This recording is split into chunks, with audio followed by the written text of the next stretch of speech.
Hi and welcome to day 2 of the Alexandra Renke Layout Challenge. Today is a really special day to me because we're playing with my sketch. And my sketch today is pretty clean and simple because as much as I love a detailed sketch which gives me a very concrete guideline for a creation, I also love the freedom of a clean and simple sketch which just gives me much more of a playground. And I was definitely looking for a playground today.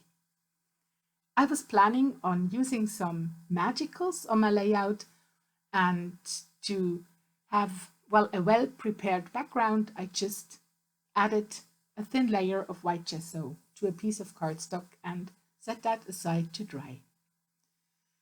The pictures I'm using today are borrowed.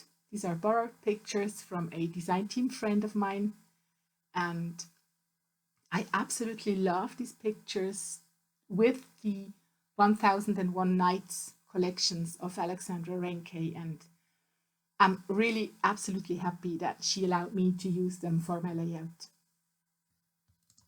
I already knew that the pieces of pattern papers I've chosen were a perfect match to the mounted slider dies, which were a part of the latest release of Alexandra Renke, and played with the size of my pictures just until they fit into the same frames.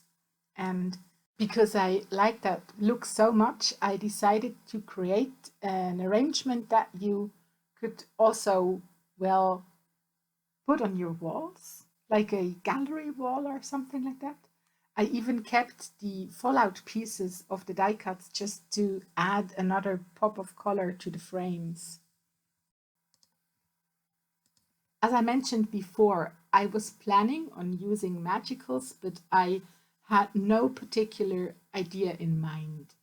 But after I've seen that gallery arrangement on the layout, I just knew I'd like to create some rectangular shapes which add a little bit more to that gallery feeling on the page.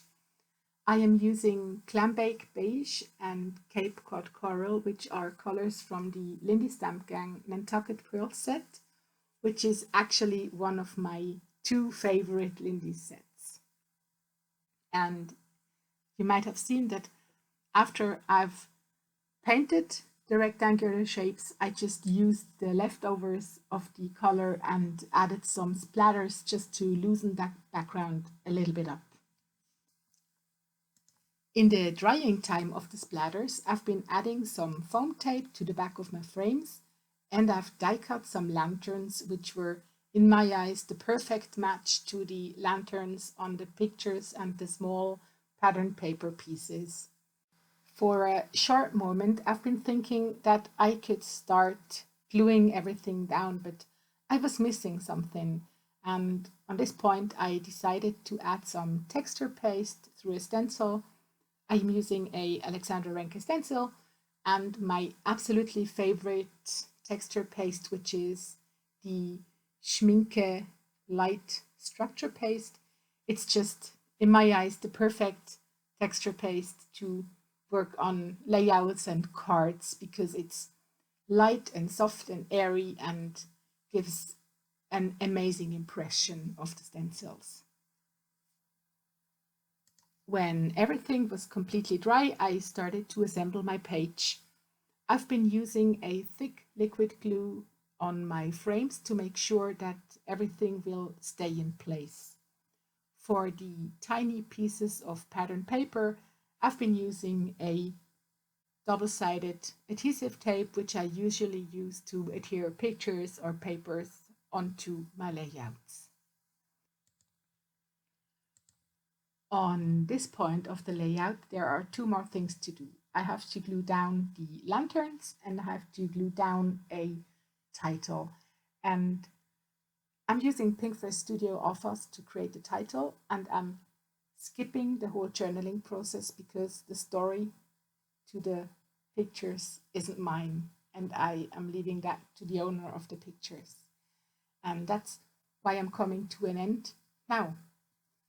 I really hope you liked my video. I really hope you liked my sketch. I hope you feel encouraged to participate in our challenge and to create something by yourself. And I'm totally looking forward to the next video tomorrow and wish you a wonderful day. Bye.